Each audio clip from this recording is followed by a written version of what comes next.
Hello, everybody. My name is Graham Elwood, and you are watching the Shazam Ba-Boom Political Vigilante. You, the citizens of Gotham, this is the People's Channel. You guys make this happen. So I really appreciate you supporting what we do here. Thank you for all the show. A lot of you came out to my shows. I did a show in Playa del Carmen, Mexico, my first time ever performing in that country. I performed, I think, 8 or 9 countries now, which is awesome. Thank you to everybody who came out in Arizona and Hawaii. It was beautiful. There'll be more tour dates. I'm doing a comedy club in Ventura this Friday and Saturday, which is the, I believe, 20. It is the 26th and 27th in Ventura. Shows are at 7 o'clock. I will be posting those links as soon as the club puts, I think the club has them up, but come out to a show, go to grahamelwood.com. One of the things we've talked about here is how the ruling elites, which control both political parties in America and all of our media and the courts and just about everything else, are really, even before the pandemic, it was like they're really trying to just screw over the middle class. The pandemic was like obvious. The pandemic made it clear in America, the government does not care about you. It didn't matter when Trump was in power when the pandemic started. Biden took it over in the middle of the pandemic. He didn't do anything any better. And the single greatest upward transference of wealth happened during the pandemic. And, you know, I had to get an SBA loan, which I have to pay back. And you've got a PPP loan, you had to pay it back. If you're a big Wall Street company, you got your loans forgiven, right? Now we got some unemployment. That was kind of nice, but that ran out. That ran out 2 years ago. So it really seems like it's a deliberate attack on the middle class to crush us. And there's an article in Zero Hedge that really backs this up. And then I'll show you more evidence just in the mainstream media of what they're talking about. So the middle class is being systemically destroyed. This is in Zero Hedge. If you wanted to destroy the middle class, one way you could do that would accomplish that goal would be to flood the system with money, which is what they did. Our leaders have pumped trillions of dollars into the system, and the wealthy have gotten much, much wealthier. We've talked on the show how somewhere in the neighborhood of 100 to 200 new billionaires were created during the pandemic. So while you and I were just struggling to get by, and some people, hey, if you had an online business, your sales went, you did okay, but nobody was like, boo, nobody became a billionaire. No regular person became a billionaire. Millionaires became billionaires. Unless you bought Bitcoin in 2009 for 10 cents a coin or whatever. The rest of us have seen the cost of living rise much faster than our paychecks have. As a result, we're getting poor and the middle class is shrinking. Even if you were like, you did okay during the pandemic, let's say you had an online business and you're like, oh, I'm doing all right. Even those gains that you had, you're still seeing them shrinking because of inflation. I mean, in the state of California, Newsom has passed some laws to keep gas under $5 a gallon. Great. I was just in Arizona. Usually Arizona is like a good 70 cents to $1 cheaper than California. It was about the same. Some places a little bit cheaper. All right, great. But still, I was just at the grocery store and all the food prices are through the roof. I get these gluten-free English muffins by Glutino. They're so good. I love them. A pack of them now is like $8 for English muffins. For 8 English muffins. It's like $8.99, I think. I'm paying over $1 an English muffin. Come on. Like, so let's get back into the article here. Over time, our capitalist economy has steadily evolved into a system where almost all the wealth and almost all of the power are concentrated in the hands of giant institutions. Collectively, big government and big corporations run virtually everything. And this system of corporate socialism, that's the other thing. Oh, socialism is evil. Well, the wealthy get socialism. Wall Street gets socialism. They're bailed out. They make a mistake. Government comes in and bails them out. You and I don't get socialism. We get rugged capitalism. If you fail or lose your job, or even if you just make a mistake, your business, you made some mistakes with your business, you're screwed. Sorry. Bye. If you're the worst CEO ever on Wall Street, you're fine. You're going to keep making your 6, 7, even most of them get an 8-figure income, and you'll get bailed out by the government. Even if you lose 10,000 people in your company lose their jobs, you'll get a bonus. The gap between the rich and the poor has steadily grown, and now it is larger than it has ever been before. Ever. Even U.S. Senator Bernie Sanders acknowledges that we have a massive problem in our hands. Today, this is from Bernie. Half our people are living paycheck to paycheck. 500,000 of the very poorest among us are homeless. And I would wager that that number is higher. That's a pre-pandemic number. I think it's probably closer to 1 million. That's just my estimation.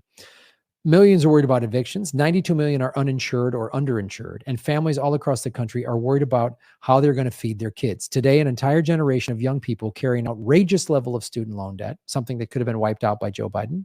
Could have given us Medicare for all, won't do it. We're in the middle of a crisis. I've said this before. Joe Biden, when he was sworn in, we were in the middle of a national emergency. When the president is given broad powers during a national emergency, which is what COVID was, which he could have said everybody gets free healthcare during this time. If Joe Biden would have just done that, he would get reelected hands down. Hands down. Because Trump would get rid of it and everyone would be like, I ain't getting rid of my health insurance. It'd be that simple. And most obscenely, low-income Americans now have a life expectancy that it is about 15 years lower than the wealthy. That is absurd to me. Poverty in America has become a death sentence. Meanwhile, the people on top have never had it so good. The top 1% now own more wealth than the bottom 92%. That is offensive. This is not a democratic country. This is not a democratic country. This is a kleptocracy run by oligarchs. Look those words up if you don't know what they mean. Of the 50 wealthiest Americans own more wealth than the bottom half of American society, 165 million people.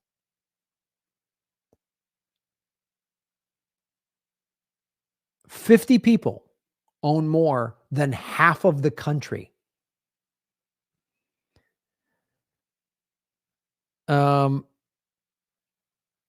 Sanders believes more socialism is the answer, but more socialism is never the answer. I don't know if I agree with that, but we'll read this article anyway. Centralizing wealth and power leads to widespread poverty. Decentralizing wealth and power leads to boundless prosperity like we saw in early America, which is one of the reasons I'm in favor of Bitcoin, because it is decentralized and it is socialist. Anyone can own it, and once you own it, you have power. Unfortunately, our current system is what it is, and the middle class is being absolutely crushed. This is a tweet from Mike Cernovich. I made $10 an hour as a part-time worker in Home Depot store. $12.50 on the weekends. This was 1990s in small town. Would be $19 an hour today and $24 on weekends. I checked, and the same job today is $12.50 an hour.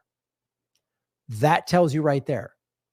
The cost of living has gone up in the last 30 years since the early 90s. Significantly. I was a road comic in the early 90s. Gas was $1.20 a gallon. I think my rent when I was living in Chicago was like $500 or $600 a month or something. And it was a 2-bedroom, like for $600 or $700, and we were splitting it. Like, it was nuts. I was paying for a 2-bedroom, 1-bath, and a high rise in a nice neighborhood. My share of the rent was $350. It was like $700 for a 2-bedroom. It was insane. Parking space, walk to the lake, cool neighborhood, Belmont and Broadway. That apartment is probably $2,500 a month now, or something insane like that. And the wages haven't gone up.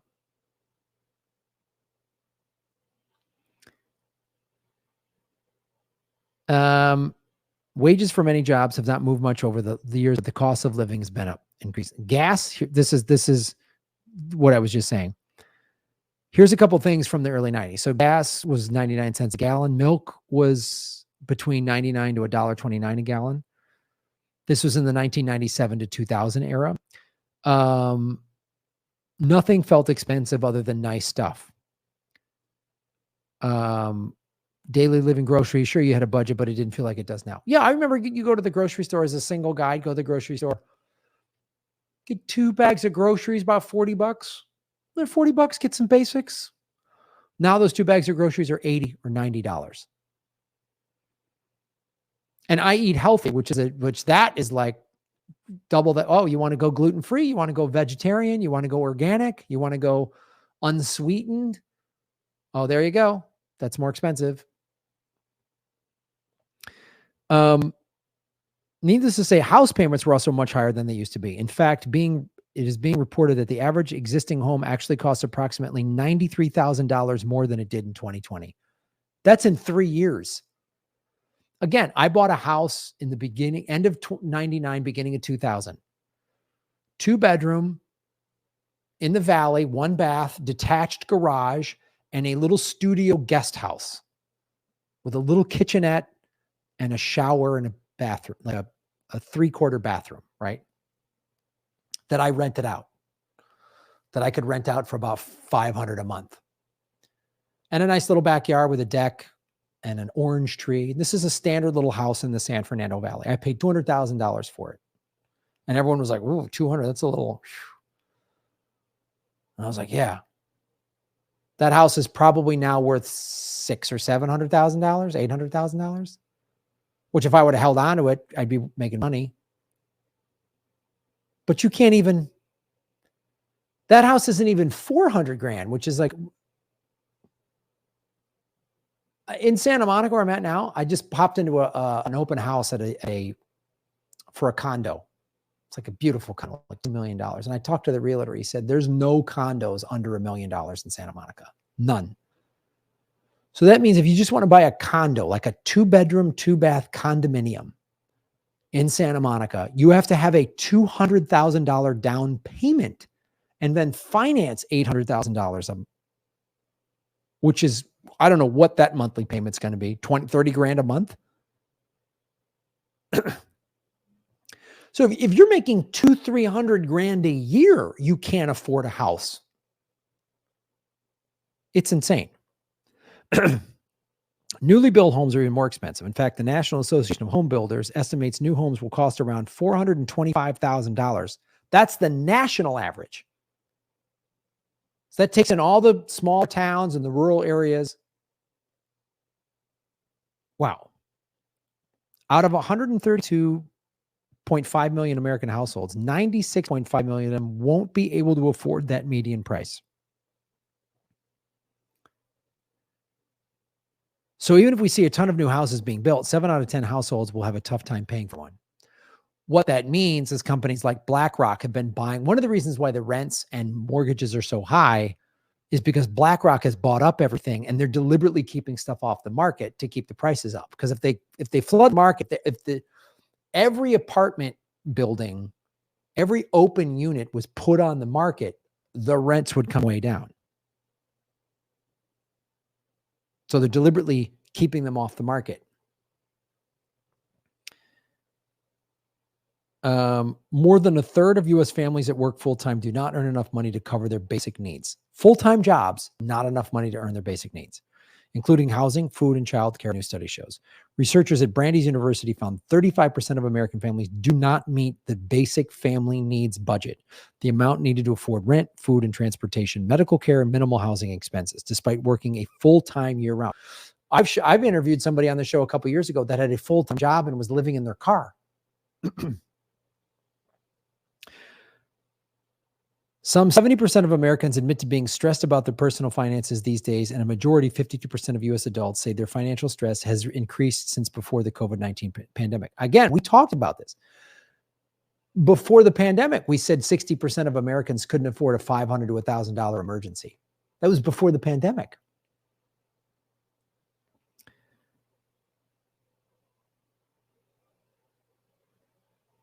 So I want to show you this too. This is just Bloomberg. Even a mild U.S. recession comes with steep price and lost jobs. Wall Street projects drop in payrolls could reach 3.4 million. Recession widely expected, though Powell sees a chance to avoid. This is in Bloomberg. This is in Bloomberg. So all those numbers I just read to you, how tough it is right now. Now we're in a recession. They won't really call it one.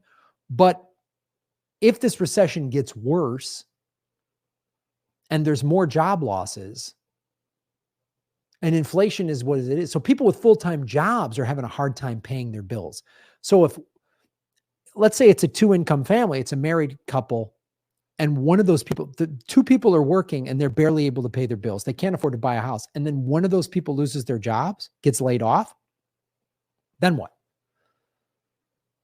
Where are people going to go? What are people going to do? What are they going to do? How are they going to pay their bills? Right? So this is, and they've done it deliberately.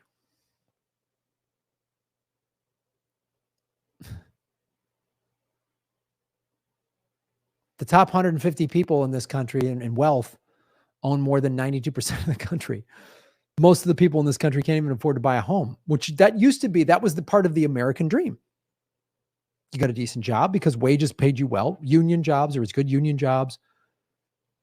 You could make, and you could buy a house because a house was $100,000 or something like that. You're making $25 an hour, $100,000. You could scrape together, put together $25,000 payment. The mortgage payments were reasonable. You could put together, and that house would go up in value. And that was, you'd sell that house. That would also create intergenerational wealth. Sell that house, get a bigger house.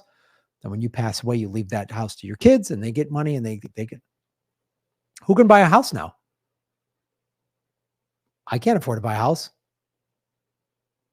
The only way I can afford to buy a house is if Bitcoin goes to 500,000 a coin. Something like that. So, and when they say, oh, Amazon's opening up a new thing and it's more jobs, but the jobs at $10 an hour, you can't live on $10 an hour. I mean, I showed you studies before the pandemic. There's not one single state in America where a full-time minimum wage job can pay all your bills. That's why we need $15 an hour minimum wage nationwide. And then in expensive places like New York and California and Chicago and places where the cost, then it needs to be 20, 25 an hour. That's why these labor strikes are so important. The WGA is on strike. SAG-AFTRA is going to be on strike soon, probably. Amazon strikes. That's why join the DSA. Join a labor movement. Get involved because we need a general strike because no one can afford to live this way. If America, can you imagine? France was just told they're going to have to work 2 extra years and the whole country shut down for weeks and months. They said no. They kept protesting and protesting and protesting. In this country, we've got it 10 times worse, and we're just kind of like, I don't know, maybe. We need to all work together in solidarity with all the labor movements.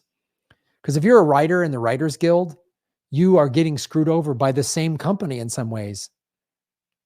Because the person working in the Amazon warehouse is getting screwed by the same company that's screwing over the writers on some Amazon Prime show, paying you less residual checks. We're all in this together. This is just my personal opinion. This is not financial advice. This is why I say buy Bitcoin. I know I get some flack for that, but I'm not the altcoins. They're like stocks, but Bitcoin is digital gold. I'm just saying. And this is why I've said, be careful. The banks are going to go, banks are starting to go under. And when they say, oh, your money's safe, that's the first sign it's bad. Move your money into a credit union. Be careful. Because I think the financial crisis, we haven't seen anything yet. It's only going to get worse. And it's by design, because if everyone goes, all these more foreclosures and stuff happen, then companies like BlackRock can come in and swoop up and buy it. They just want to own everything. They're just evil ghouls. They just want to own everything. They're just psychos. So that's what they're going to do. That's what they did in the last housing crisis. All those foreclosures, companies like BlackRock, they just bought up everything and then they rented the house. And they'll keep the rents high. So, and get involved in your local, fighting for affordable rents and your local city and your local rent movements in your town, because it's the only way you're going to do it is if everybody says no. It's the only way we're going to get anything done. If we all agree, we're not doing this. We're not paying this anymore. It's the only way it'll happen. And vote these people out of office. The Democrats aren't helping you. They're not going to help you. Vote for socialists or people in the DSA and your local city council and state governments and stuff. The Democrats aren't going to help you. They don't care. They're just as corrupt as the Republicans. Follow the money, connect the dots, get the truth. Support your show the best you can. And if money's tight, which I'm sure it is, I get it, then you can support us by liking the show, subscribing, even if you've done that in the past, because YouTube has demonetized us. See that they just stick it to me at every turn, So support our show in the little ways that you can, like subscribe to the email list, go to grahamelwood.com. That's a free way to support the show. Follow me on social media. All those analytical ways help. Watch my special, Manifest It, which is at grahamelwood.com. And, like, share, and subscribe, and do all that other stuff. And, of course, shave your knuckles for justice. Boom. Hey, everybody. Thanks for watching. We are still in our, 9th month of demonetization from YouTube. So support what we're doing at patreon.com/GrahamElwood or rockfin.com/GrahamElwood, which is a blockchain cryptocurrency platform. It's free to sign up, and there's a premium level at $10 a month. And for that, you get everybody on the platform's premium content. Myself, Lee Camp, Ron Placone, Jimmy Dore, Whitney Webb, Kim Iverson, Abby Martin, and many, many others. You can also support what we're doing at Venmo at Graham-Elwood, and go to grahamelwood.com. We have a PayPal button and a PO box. I also have crypto wallets, which are all in the show notes. Thanks for supporting what we do.